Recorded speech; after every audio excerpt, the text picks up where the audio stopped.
This is the Wing Woman Show.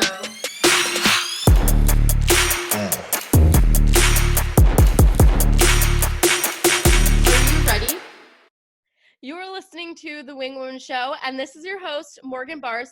Today on the podcast, we are sitting down with Linda from Adeline.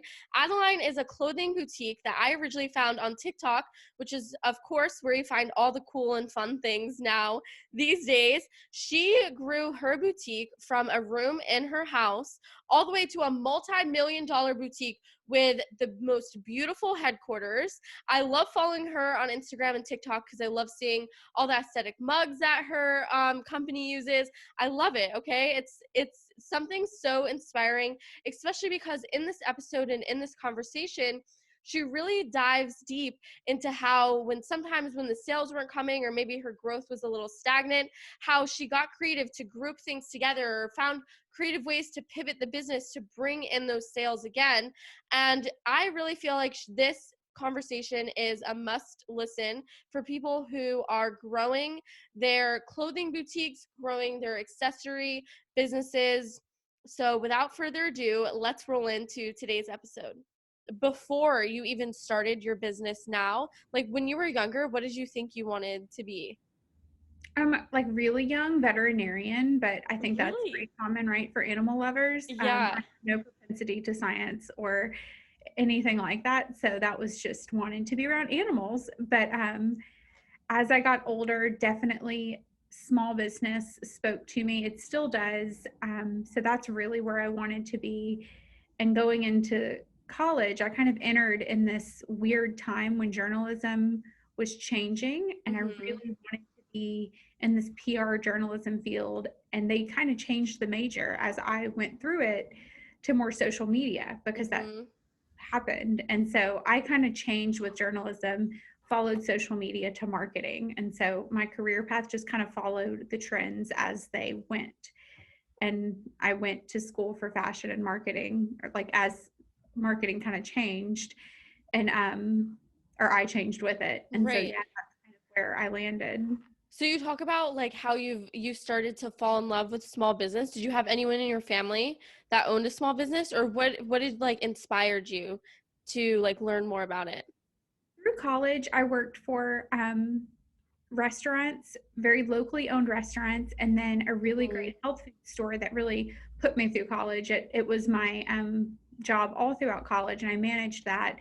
And really, that's when I became obsessed. I'm someone who really has to know, I have to believe in what I'm doing. Right. And small business, you really see all the cogs in the machine and you really see everything that's happening behind the scenes, whereas a corporate environment doesn't offer you that.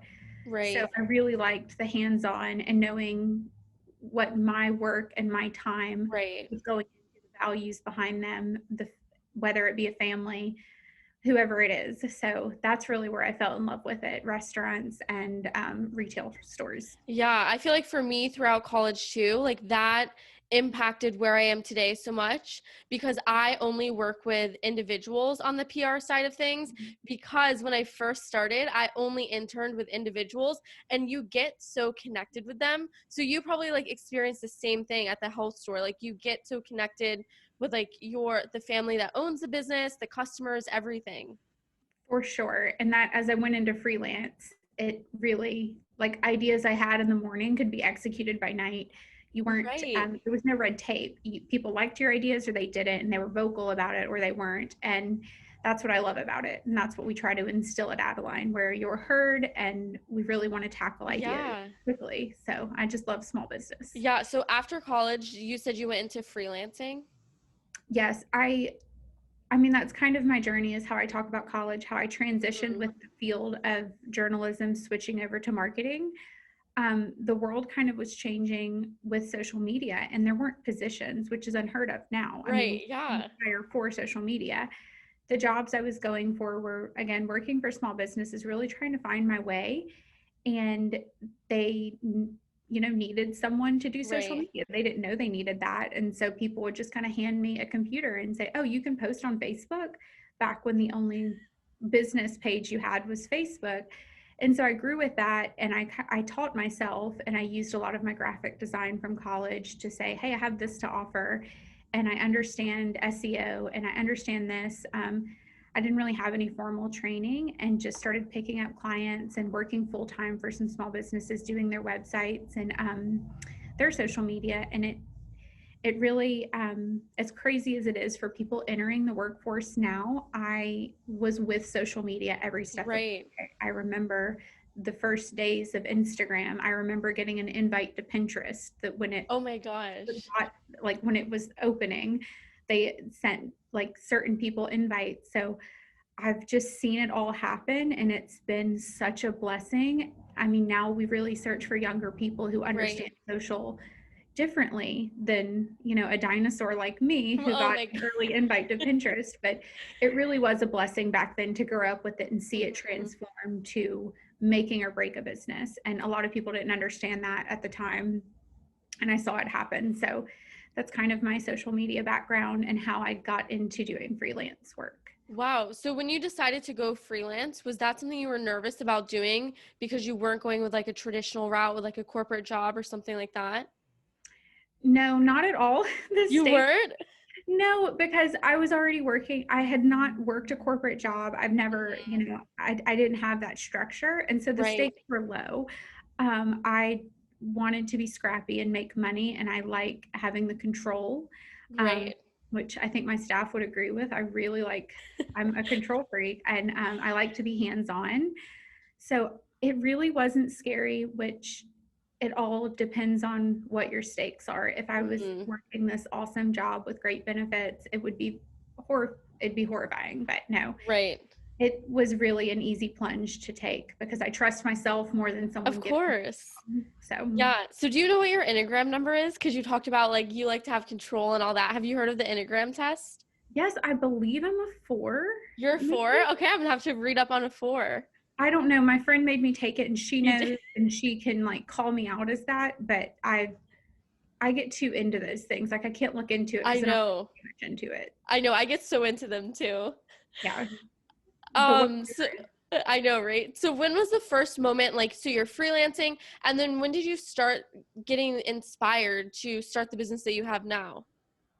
I really felt like my path, I knew I wanted to work in fashion, and I really thought a brick and mortar boutique was going to be it. And it was where, whatever city I was going to settle down, I would finally do it. And I'm 32 now as of yesterday. And I really thought, 30 would be when I did it. But as I really started to freelance and do websites for similar industries, it kind of became discouraging, I guess, to build these businesses that weren't mine. And really see it happen for someone else. And I thought I could do that for years, but then I was like, no, if I'm capable and I'm proving myself right now, I'm going to do it myself.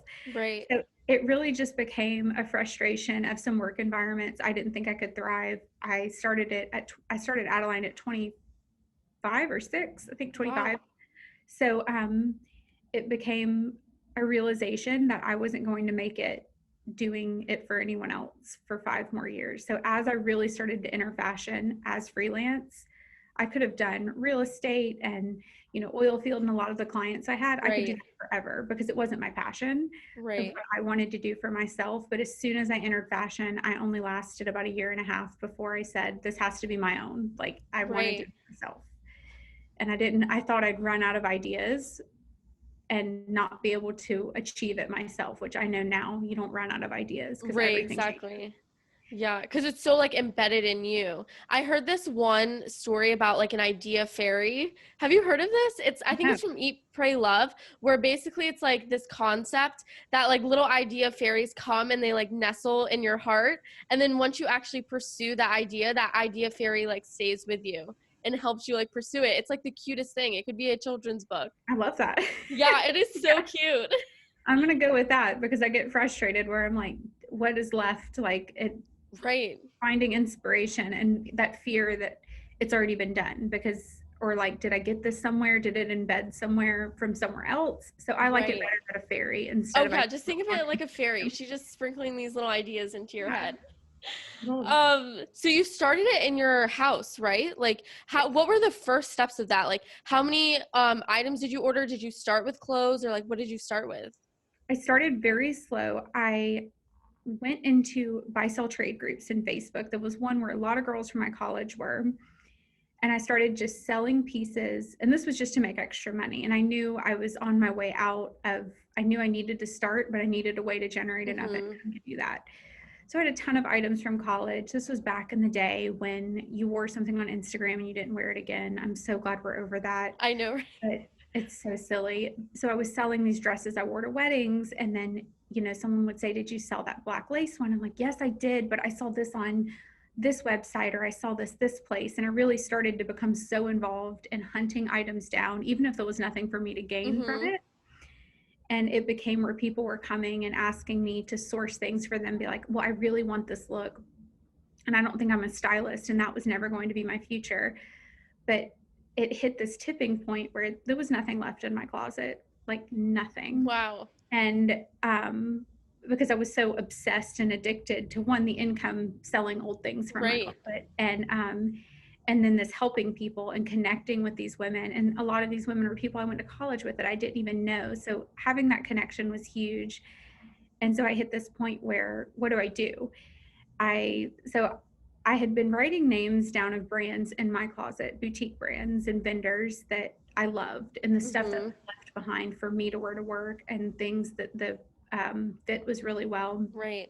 And so I started reaching out to them and registered my business. I'd been saving my closet money, putting it aside, and I had about $2,000. I had my computer already, so I went and bought a DSLR camera and spent a couple $100 on inventory. It was so scary. It kind of gives me chills because I can't believe how unscary that sounds now, but it was terrifying. So I did it on the side for a couple months, and then it became me falling asleep at work, turning down freelance clients. Wow. It was just too much. So I had to take the plunge, because I knew from marketing, like, I can't let these customers, they were just people on Facebook at the time, who were asking me questions every day, or really engaged in what I was selling. I'm like, I can't let that taper off. I need to maximize. They're watching me now. We don't know what they're doing tomorrow. So let's hit it right now. So it really started on my personal Facebook, couple t-shirt dresses, and I continuously converted that into more and more inventory. So I was terrified of the thought of having a credit card and getting in over my head, which is so necessary sometimes in the beginning. But I just kept converting, and it became this scarcity where people thought I was doing it on purpose. I'm like, I only have these 6 dresses to sell, and I won't have anything till next Monday. So strike while the iron's hot. Well, really, I just couldn't afford any more clothes to sell. Yeah, I had to wait for that deposit to hit and then the clothes to ship from LA. So I did this genius marketing plan of scarcity that I didn't know I was doing. So it really worked out. So was there ever a moment where you felt like discouraged in the very beginning, thinking that like you wouldn't get to the nice office that you have now and all of that? Like, did you have those kind of moments, or were you just kind of going with the flow? Oh, I still have those moments every day. You do? Sure. Yes, it was when things are really good, it was like, oh, the other shoe's going to drop. Or when things are really bad, I'm like, how do we get out of this? But I'm definitely, I think I'm more successful. And my personality, I'm more successful when things are kind of low. So I spend some time discouraged, but when things were bad, it really made me think smarter and do better. And which sounds a little idealist. I'm not. It just really made me scrappier. And you know, when we had too much inventory in our house, and you know, you do grab bags, you do mystery items. I started offering styling services. If you pay $100, I'll style you. And I think I lost so much money on these if I actually went and looked between my time and what the clothes actually cost. But still converting that into revenue. So we had something called style boxes where you paid $100 and you got 5 items, which is not good for me. I would write down why I picked everything for you after they filled out a survey. So things like that. When things were low, I got really scrappy and found ways to market it as if it's an exclusive service, but really Yeah. I just needed to fill my time and my bank account. Right. Right. Yeah. So a lot of times on TikTok, I'll see like a lot of small business accounts making like those sad TikToks because they don't have any sales or it's taking them a lot of time to build up the momentum. For you in the beginning, what do you think, or like what kind of advice would you give someone if it's taking them a long time to build it up in the beginning? Get very creative. Mhm. I've paid very little, maybe $2,000 for actual straight ads in 5 years, and built this Wow. without paying for advertising. Chase organic reach and get very creative and just get yourself in front of people. If something's not working, don't focus on what you have in it, focus on what you can get out of it. Right. That's something I had to really tell myself a lot, is say, yes, I have $70 in these clothes and we're about to sell them for 60, but they're doing nothing for me if they're not in someone's Mhm. closet. I know if I put them in someone's closet, they're at least thinking about me. So it's a Right. marketing call for me. So yeah, I would say that would be my biggest, is I'll just go back to what I just said, is really focusing Yeah. on what you get out of things, and not, I put so much time into this, necklace or whatever I see a lot of people creating on TikTok. Don't think about your time, just think about what your time's worth moving Right. forward. Right. No, that's like great advice too. I feel like it's such a healthy way to look at it because ultimately, like when your little idea fairy is in there, like she wants the best for you. So I feel like that's great advice too. Tell me about the moment where like things kind of blew up for you. So maybe like a viral post, or when was the moment that like you realized like, wow, this is going to be something so much bigger than I even thought it would be. um it was, I wouldn't say like a one time or one post or anything, because I was really working in that Instagram time, the Right. chronological feed. RIP. I wish it would come back. So I was working in that time, and I started a Facebook group, which we operate a lot in now, and that started to blow up pretty slowly. Again, with some scarcity marketing I didn't know I was doing, but I was doing really well. Right. I would say when I finally hired an employee, which was so hard for me, to even take that plunge. When I hired an employee and freed up my time to focus on bigger things, to focus on my business, and I still work in my business every day, but I was Right. really working on it instead of in it. So I would say once we kind of got our Facebook group off the ground and I was able to take my hands off of packaging every single day and really focus on being more customer centric, because that's what we're known for, that's what I Mhm. do best, and focusing on that. So no one moment, but I do remember, sitting on my couch about at midnight and copying, pasting emails, invoicing people for clothing, and knowing this is going to work, and it doesn't Yeah. have a choice, it has to work. And that's when our Yeah. sales really started to soar, when an employee came on board, and then it became two, and that even freed up more time, and they were so valuable. Yeah. So as kind of like the visionary of this brand, when did you know it was time to hire an employee or to hire like that third employee, the fourth employee? Like, how do you know it's time to do that? I'm a horrible person to ask because I waited way too long. I would hire faster than I did. I was I was sleeping with my laptop under my pillow. I still do, but it was a need, not a want back then. Um, I would say when you are losing revenue because your time is not being best spent Hmm. creating revenue for your business, you need to hire. I still see business owners say, employees cost me too much. And that's the wrong way to look at an employee. My team doesn't cost me anything. They create. Like Hmm. if they're costing, they're not the right person for the team. Right. They create either time for me, they create revenue for the business, they are idea fairies outside of Yeah. the heart, that have a place in my heart. So yeah, I would say knowing, you really have to know yourself and say, if I'm packaging orders or I'm spending 2 hours a day at the airport, no, I wish, at the post office, um, how would my time be spent? Is it Right. really, you just have to listen to yourself. Sorry to Right. go on a Exactly. rambly, but No, no, that's, no. That's exactly true though. And so like fast forward to now, you made the ink list, like all of these different things. Like that must have been such an exciting moment for you. it was incredible. And I try to really focus on the good because it happened during 2020. So my Right. team didn't even get to properly celebrate it because we can't celebrate during COVID with Right. every restriction we're following. It's incredible. I can't believe it. And I couldn't have done it without my team. And it's just the coolest thing in the world. It's like beyond my wildest dreams because these are the goals I wrote for myself 5 years ago. And Oh my gosh. so I'm Yeah. excited. Well, and for everyone listening too, you have to find her on TikTok or even on Instagram. I'm going to link yours below because you have the cutest office ever. It's like major office goals. Like, is that your vision board behind you or it's just like wall decoration? Yes, it's a vision board for our marketing team that they put together. We just use it as backdrops for certain things like this. Right.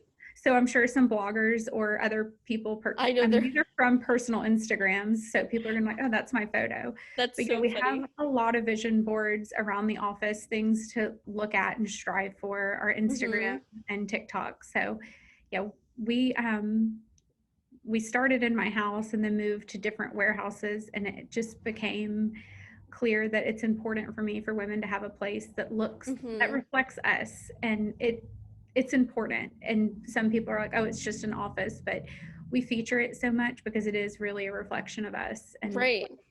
we celebrate women outside of the office that buy our clothes, but also the women that work here. Right. Yeah. And it's so much more exciting to go to an office that looks like that like celebrates birthdays, celebrates major like ink lists, stuff like that. It's so much more fun. Love to celebrate. Yeah. Every day is another cake or cookie or champagne punch. Oh gosh, It's that a is lot of dangerous. yes, That is, that's rare now, but yeah. as we've grown. But yeah. So where do you see the business going like in the next like 5 to 10 years? Like what is your ultimate vision? We want to keep growing. We do a lot of designs, personal in-house designs for clothing. We want to continue that. We really want to be not just a brand that goes to market and trade shows and buys clothes. We really want to customize clothing to our customer and our target clientele. So my goal is to definitely go from producing the 20 to 30% we produce now to producing 100% of our clothing. So we have a hand in every part of the supply chain, every part of the process, and really know exactly where our dollars are going everywhere. So keep growing and branch off into some more brands. We really want to branch off into wholesale so we can help other boutiques and e-commerce brands grow, and we can do that through wholesale. Yeah, no, that is incredible. So I will make sure to link down below all of your socials and your website too, so everyone can click directly through. But thank you so much for joining us today. For sure. This was so much fun. Yeah, thank you.